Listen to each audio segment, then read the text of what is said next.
আসসালামু আলাইকুম dear students, আশা করি তোমরা ভালো আছো এবং ঘরে আছো। সকলেই স্বাস্থ্যবিধি মেনে চলছো এবং সামাজিক দূরত্ব মেনে চলছো। তোমরা যে যেখান থেকে এই লাইভ ক্লাসে যুক্ত আছো সবাইকে শুভেচ্ছা। আজ আমি ষষ্ঠ পর্বের থার্মোডাইনামিক্স অ্যান্ড হিট ইঞ্জিন এই বিষয়টি তোমাদের সাথে আলোচনা করব। আশা করি তোমরা সবাই আমার সাথে থাকবা। এটা আমার 22 সেশন। শিক্ষার্থীরা, আমি গত সপ্তাহে চ্যাপ্টার 12 থেকে understand the features of petrol engine এর গুরুত্বপূর্ণ কিছু বিষয় আলোচনা করেছি। এখন আমি চ্যাপ্টার 12 এর আরও কিছু বিষয় আলোচনা করব। সুপ্রিয় শিক্ষার্থীবৃন্দ, এখন আমি আমার প্রেজেন্টেশন অংশে চলে যাচ্ছি। Welcome to our presentation session 22, Thermodynamics and Heat Engine 6706 on 6th semester Mechanical Department, presented by Engineer Jannatul Ferdowsi, Chief Instructor Mechanical, Kumilla Polytechnic Institute. Learning Outcome, আজকের আলোচ্য বিষয়সমূহ: What is carburetor, parts of a simple carburetor, know about working of carburetor, functions, advantages, disadvantages of a carburetor, application of a carburetor, basic ignition system components, various types of ignition systems.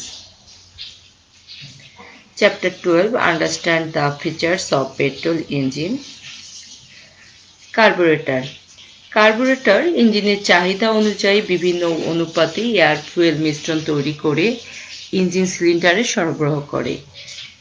এই মিশ্রণ তৈরি করার জন্য carburettor প্রথমে জ্বালানিকে সূক্ষ্ম কণায় পরিণত করে এবং কার্বুরেটর ভিতর দিয়ে প্রবাহিত পরিষ্কার বাতাসের সাথে মিশ্রিত করে।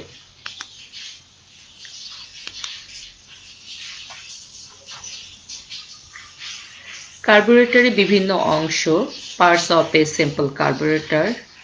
আমরা কার্বুরেটরের বিভিন্ন অংশগুলোর নাম দেখতে পাচ্ছি: throttle valve, strainer, venturi, metering system, idling system, float chamber, mixing chamber, idle and transfer port, choke valve.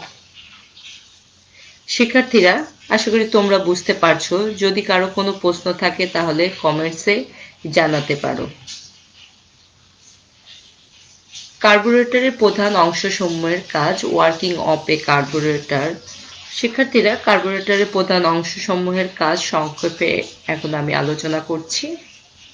Choke valve বাতাসের প্রবাহ নিয়ন্ত্রণ করে বিভিন্ন অনুপাতে এয়ার মিক্সচার তৈরিতে সহায়তা করে। চিত্রে আমরা চোক ভালভ দেখতে পাচ্ছি। মেইন জেট, ফ্লোট চেম্বার থেকে জ্বালানি যে নজলের মাধ্যমে ভেঞ্চুরিতে পৌঁছে দেয় তাকে মেইন জেট বলে। এটি আমার ফ্লোট চেম্বার এবং এটি ভেঞ্চুরি মিটার। ভেঞ্চুরিতে জ্বালানি ও বাতাসের প্রবাহকালে ভেঞ্চুরিতে বাতাসের চাপ বায়ুমণ্ডলের চেয়ে কমে যায়, অর্থাৎ বায়ু শূন্যতা সৃষ্টি হওয়ার কারণে শোষণ ক্রিয়ার মাধ্যমে মেইন জেট থেকে জ্বালানি টেনে এনে বাতাসের সাথে মিশ্রিত করে। চিত্রে আমরা এয়ার ফ্লো দেখতে পাচ্ছি। এখানে চোক ভালভের মাধ্যমে ভেঞ্চুরি মিটারে বাতাস প্রবেশ করে এবং ফ্লোট চেম্বার থেকে ফুয়েল ভেঞ্চুরি মিটারে প্রবেশ করে। থ্রোটল ভালভ ইঞ্জিনে এয়ার ফুয়েল মিশ্রণের প্রবাহের পরিমাণ নিয়ন্ত্রণ করে। এয়ার হর্নে অবস্থান করে এয়ার হর্নের খোলা পথের পরিমাণ কম বেশি করে এবং আইডল অবস্থায় পূর্ণ বন্ধ থাকে। থ্রোটল ভালভ, এখানে এয়ার ফুয়েলের মিক্সচার হয়। আমরা চিত্রে কার্বুরেটরের বিভিন্ন অংশ দেখতে পাচ্ছি।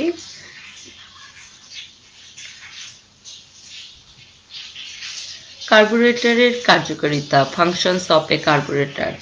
কার্বুরেটরের প্রধান কাজগুলো বায়ু এবং পেট্রোল বা গ্যাসোলিন মিশ্রিত করতে এবং একটি উচ্চ জ্বলনের মিশ্রণ সরবরাহ করে। এটি ইঞ্জিনের গতি নিয়ন্ত্রণ করে। এটি এয়ার ফুয়েল রেশিও অর্থাৎ বায়ু জ্বালানির অনুপাত ও নিয়ন্ত্রণ করে। ইঞ্জিনের গতি এবং লোড পরিবর্তন অনুসারে মিশ্রণের পরিমাণ বৃদ্ধি বা হ্রাস করে। ফ্লোর চেম্বারে ফুয়েলকে সর্বদা একটি সুনির্দিষ্ট হেডে রাখে। আরো কিছু কাজ দেখি আমরা। ফুয়েল বাষ্পায়িত করে এবং একজাতীয় বায়ু ফুয়েল মিশ্রণ অর্থাৎ হোমোজিনিয়াস এয়ার ফুয়েল মিক্সচারের মাধ্যমে বাতাসের সাথে মিশ্রিত করে। ইঞ্জিনের লোড ও গতির সমস্ত অবস্থার অধীনে সঠিক শক্তিতে বায়ু জ্বালানির মিশ্রণের সঠিক পরিমাণ সরবরাহ করে। কার্বোরেটরের সুবিধাসমূহ। Advantages of the carburettor. কার্বোরেটরের যন্ত্রাংশগুলি ফুয়েল ইনজেক্টরের মতন ব্যয়বহুল নয়। কার্বোরেটর ব্যবহারের মাধ্যমে অধিক এয়ার ফুয়েল মিক্সচার অর্থাৎ বায়ু ও জ্বালানির মিশ্রণ পাওয়া যায়। রোড টেস্ট পরীক্ষার শর্ত মতে কার্বোরেটরের শক্তি বেশি এবং সঠিকতা বেশি।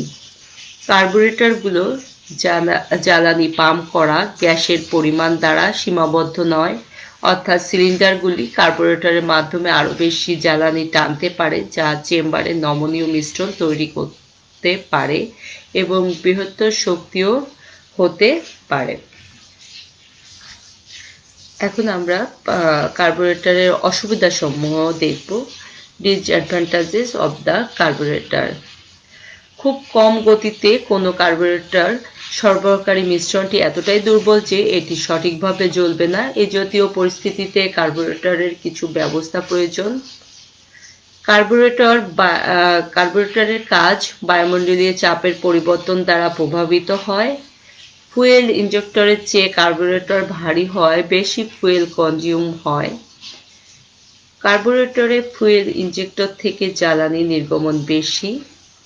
কার্বোরেটরের রক্ষণাবেক্ষণ ব্যয় ফুয়েল ইনজেকশন সিস্টেম থেকে বেশি। কার্বোরেটরের ব্যবহারসমূহ। Application of carburettor. Carburettor spark ignition ইঞ্জিনের জন্য ব্যবহৃত হয়। এটি যানবাহনের গতি নিয়ন্ত্রণ করতে ব্যবহৃত হয়। এটি মূল জ্বালানির পেট্রোলকে সূক্ষ্ম কণায় রূপান্তরিত করে এবং কোনো সমস্যা ছাড়াই স্বাচ্ছন্দ্যে এবং সঠিকভাবে জ্বলতে বায়ুতে মিশে যায়। শিক্ষার্থীরা, এখন আমি ইগনিশন সিস্টেম সম্পর্কে আলোচনা করব। Ignition system. ইগনিশন সিস্টেম একটি অভ্যন্তরীণ জ্বলন ইঞ্জিনের সিস্টেম যা জ্বালানি এবং বায়ুর মিশ্রণ জ্বলতে স্পার্ক তৈরি করে। এতে battery, ignition coil, distributor, spark plug এবং যুক্ত সুইচ এবং ওয়্যারিং রয়েছে। শিক্ষার্থীরা, পেট্রোল ইঞ্জিনে এয়ার ফুয়েল চার্জ কম্প্রেশন স্ট্রোকে সংকুচিত হয়ে দহনের জন্য প্রস্তুত হয়, কিন্তু এই ইঞ্জিনের সংকোচন অনুপাত কম, সর্বোচ্চ 10:1 থাকার জন্য সংকোচন চাপ ও তাপমাত্রা কম হয় এবং ওই তাপমাত্রায় জ্বালানি আপনা আপনি প্রজ্বলিত হতে পারে না। তাই ইগনিশন সিস্টেমের সাহায্যে হাই ভোল্টেজ সৃষ্টি করে তা থেকে স্ফুলিঙ্গ প্রদান করে দহনক্রিয়া ঘটানো হয়। ইগনিশন সিস্টেমের সাহায্যে হাই ভোল্টেজ সৃষ্টি করে তাকে একটি ফাঁকা স্থান অতিক্রম করতে দেওয়া হয়। ফাঁকা স্থান অতিক্রম করার সময় অগ্নি স্ফুলিঙ্গ বা স্পার্ক সৃষ্টি হয়। এয়ার ফুয়েল মিক্সচার দহনের জন্য স্পার্ক সৃষ্টি করতে 25,000 থেকে 30,000 ভোল্টের প্রয়োজন হয়। স্পার্ক ভোল্টেজ কতগুলো ফ্যাক্টরের উপর নির্ভর করে, যেমন মিশ্রণের শক্তি, মিক্সচার স্ট্রেংথ, দহন প্রকোষ্ঠের আকার, শেপ অফ কম্বাসন চেম্বার, দহন হার, কম্বাসন রেট, তাপমাত্রা, টেম্পারেচার, ব্যবহৃত স্পার্ক প্লাগের ধরন, type of spark plug used, spark প্লাগের ফাঁকার পরিমাণ, স্পার্ক প্লাগ গ্যাপ, ডাইমেনশন, এগুলোর উপরে ইগনিশন সিস্টেম এর স্পার্কগুলো নির্ভর করে। বেসিক ইগনিশন সিস্টেমের অংশসমূহ: battery, ignition switch, ignition coil, switching device, spark plug, ignition system wires. শিক্ষার্থীরা, এখন আমরা ইগনিশন কম্পোনেন্টস গুলোর বিস্তারিত জানব। ব্যাটারি, এটা ইগনিশন সিস্টেমের লো টেনশন সার্কিটের বৈদ্যুতিক শক্তির উৎস। ইগনিশন সুইচ, ইগনিশন সার্কিট ব্যাটারির সাথে সংযুক্ত ও বিচ্ছিন্ন করে, যা দিয়ে ড্রাইভার ইঞ্জিন চালু ও বন্ধ করতে পারে। আমরা চিত্রে দেখতে পাচ্ছি। Ignition coil, battery low voltage বিদ্যুৎ হাই ভোল্টেজে পরিণত করে, যা স্পার্ক প্লাগ গ্যাপ দ্রুত অতিক্রম করার সময় অগ্নিস্ফুলিঙ্গ প্রদান করে। সুইচিং ডিভাইস, যান্ত্রিক বা বৈদ্যুতিক সুইচ যা ইগনিশন কয়েল পরিচালনা করে। পিকআপ কয়েল, ক্র্যাঙ্ক সেন্সর, ক্যাম সেন্সর, এগুলো সুইচিং ডিভাইস। স্পার্ক প্লাগ, জ্বলন কয়েল থেকে উচ্চ ভোল্টেজ ব্যবহার করে দহন চেম্বারে একটি চাপ তৈরি করে ইলেকট্রিক স্পার্ক সৃষ্টি করে। ইগনিশন সিস্টেম ওয়্যারস, কম্পোনেন্টসকে কানেক্ট করে ওয়্যারগুলো দিয়ে।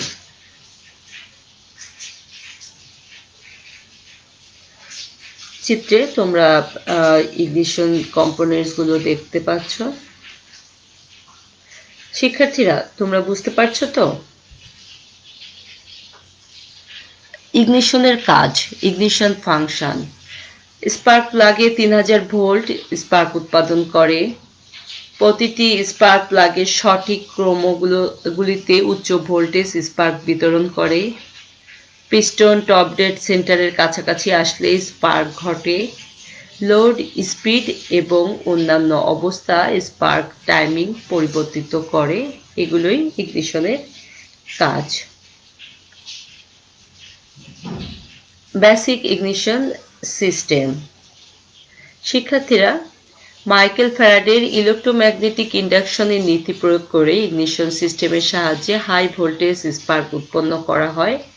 মাইকেল ফ্যারাডের মতে, যখন কোনো পরিবাহী এবং চুম্বক ক্ষেত্রের মধ্যে আপেক্ষিক গতি থাকবে, তখন পরিবাহীতে ভোল্টেজ সৃষ্টি হবে।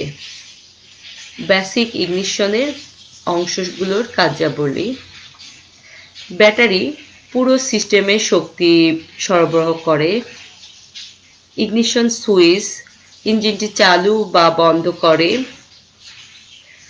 ইগনিশন কয়েল ভোল্ট রূপান্তর করে।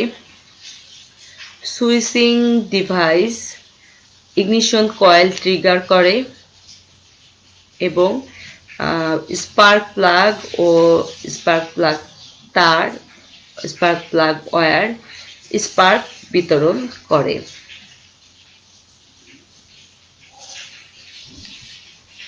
ইগনিশন কয়েল, ইগনিশন কয়েলের অংশসমূহ: transformer, two set windings, primary windings, secondary windings, iron core, produces magnetic field. এটি ইগনিশন কয়েলের অংশসমূহ। চিত্রে আমরা ইগনিশন কয়েলের ভিতরের অংশসমূহ দেখতে পাচ্ছি। ইগনিশন কয়েলের ভিতরে টু সেট অফ ওয়াইন্ডিংস এর অবস্থান দেখা যাচ্ছে। Primary positive terminal, secondary terminal, primary negative terminal, primary windings, এগুলোকে প্রাইমারি ওয়াইন্ডিংস বলা হয়, এবং সেকেন্ডারি ওয়াইন্ডিংস, ভিতরের এই অংশ পেঁচানো এই অংশগুলোকে সেকেন্ডারি ওয়াইন্ডিংস বলা হয়।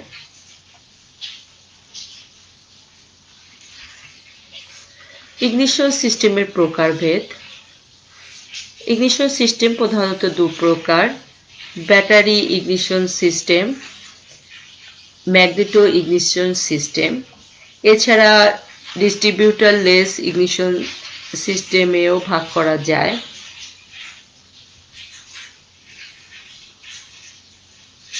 ইগনিশন সার্কিটস অর্থাৎ ব্যাটারি ইগনিশন সিস্টেম। শিক্ষার্থীরা, এখন আমরা ব্যাটারি ইগনিশন সিস্টেম সম্পর্কে জানব। 1908 সালে চার্লস এফ ক্যাটারিং এ পদ্ধতি উদ্ভাবন করেন। উদ্ভাবকের নাম অনুসারে অনেকে ব্যাটারি কয়েল ইগনিশন সিস্টেমকে ক্যাটারিং ইগনিশন সিস্টেমও বলে। এখনো অধিকাংশ স্পার্ক ইগনিশন ইঞ্জিনে এ পদ্ধতি ব্যবহৃত হচ্ছে।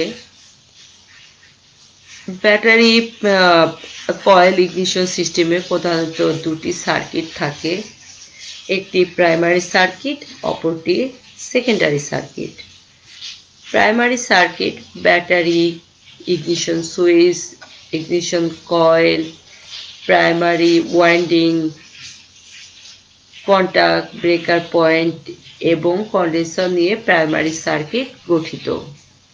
Secondary circuit secondary winding, rotor, distributor cap, high tension wire এবং স্পার্ক প্লাগ নিয়ে সেকেন্ডারি সার্কিট গঠিত। চিত্রে আমরা এগুলো দেখতে পাচ্ছি।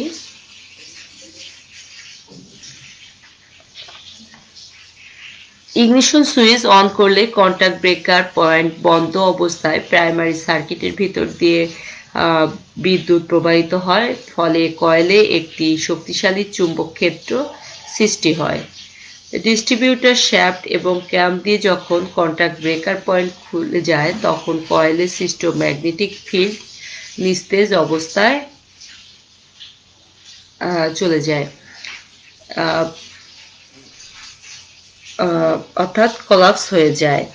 ফলে স্ব-আবেশে বা সেলফ ইন্ডাকশনের ফলে প্রাইমারি কয়েলে 250 থেকে 300 ভোল্ট উৎপন্ন হয়। কন্টাক্ট পয়েন্টের সমান্তরালে একটি কন্ডেন্সার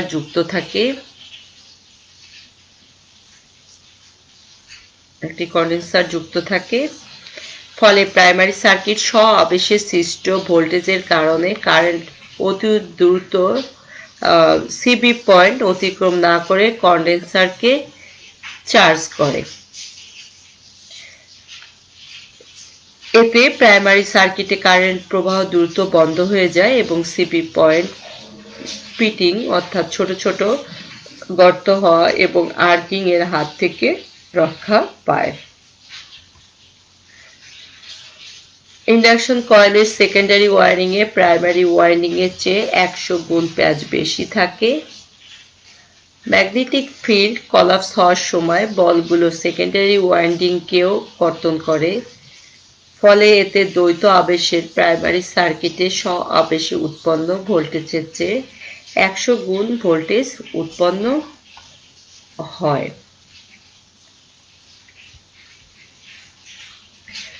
অতঃপর সেকেন্ডারি ওয়াইন্ডিংসে উৎপন্ন হাই ভোল্টেজ 25,000 থেকে 30,000 ভোল্ট হাই টেনশন কেবলের মাধ্যমে ডিস্ট্রিবিউটর ক্যাপে যায়। সেখান থেকে রোটর এবং হাই টেনশন কেবলের মাধ্যমে ইঞ্জিনের ফায়ারিং অর্ডার অনুযায়ী বিভিন্ন সিলিন্ডারের স্পার্ক প্লাগে প্রদান করে।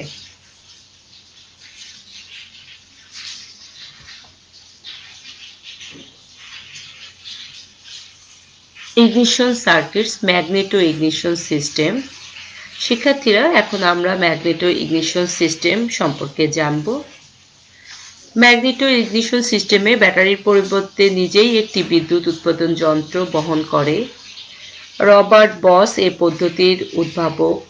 ম্যাগনেটোতে প্রাইমারি ও সেকেন্ডারি ওয়াইন্ডিং সহ একটি armature, CP point, condenser, high tension distributor, বহু সিলিন্ডার ইঞ্জিনের ক্ষেত্রে এবং ইগনিশন টাইমিং কন্ট্রোল ডিভাইস থাকে।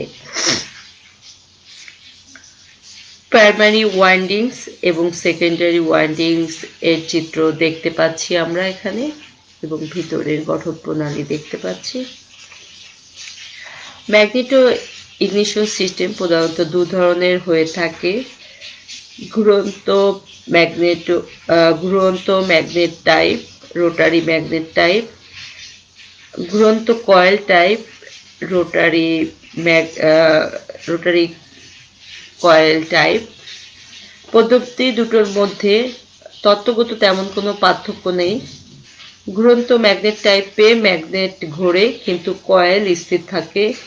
পক্ষান্তরে ঘুরন্ত কয়েল টাইপে কয়েল ঘোরে কিন্তু ম্যাগনেট স্থির থাকে।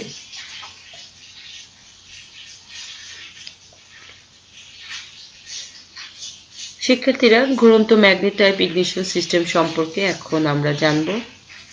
এ পদ্ধতিতে ক্র্যাঙ্কশ্যাফট ঘোরার সাথে সাথে পার্মানেন্ট ম্যাগনেটটিও ঘুরতে থাকে। এ সময় ব্রেকার ক্যাম ও ঘোরে যা সিবি পয়েন্টকে অফ অন করতে থাকে।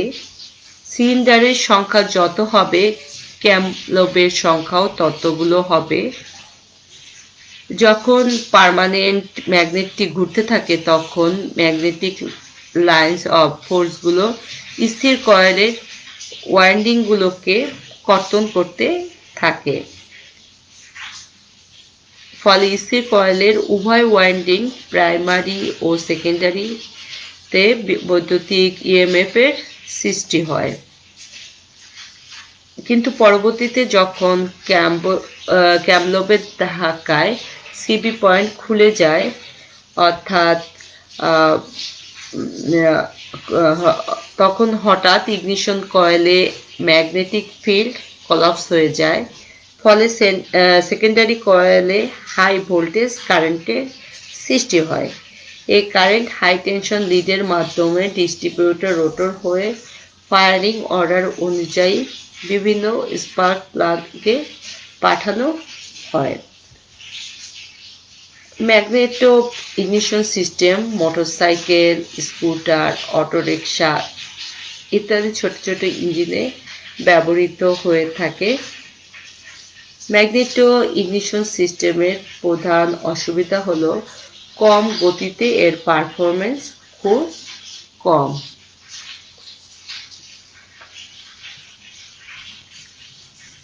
এছাড়া আরো কিছু বিষয় আছে, যেমন ইনটেক সিস্টেম। জ্বালানি দহনে সাহায্য করার জন্য ইঞ্জিন সিলিন্ডারে পরিষ্কার বাতাস সরবরাহ করাই ইনটেক সিস্টেমের কাজ। ইনটেক সিস্টেম এ যে সকল অ্যাক্সেসরি সন্নিহিত থাকে সেগুলো হলো air cleaner, intake manifold, supercharger, two stroke ইঞ্জিনের ক্ষেত্রে স্ক্যাভেঞ্জিং পাম্প, ইনটেক সাইলেন্সার।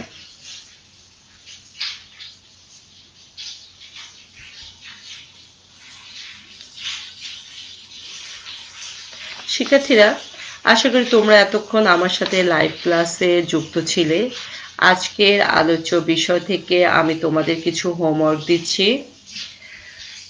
কার্বুরেটরের প্রধান অংশগুলোর নাম ও কাজ উল্লেখ করো। পেট্রোল ইঞ্জিনে কার্বুরেটরের কাজ কি? চিত্রসহ পেট্রোল ইঞ্জিনের ব্যাটারি কয়েল ইগনিশন সিস্টেমের বর্ণনা দাও। ম্যাগনেটো ইগনিশন সিস্টেমের চিত্রসহ বর্ণনা দাও। সুপারচার্জার কেন ব্যবহৃত হয়? শিক্ষার্থীরা, অনেক সময় তোমাদের সুপারচার্জার কেন ব্যবহৃত হয় এই প্রশ্নটি আসে।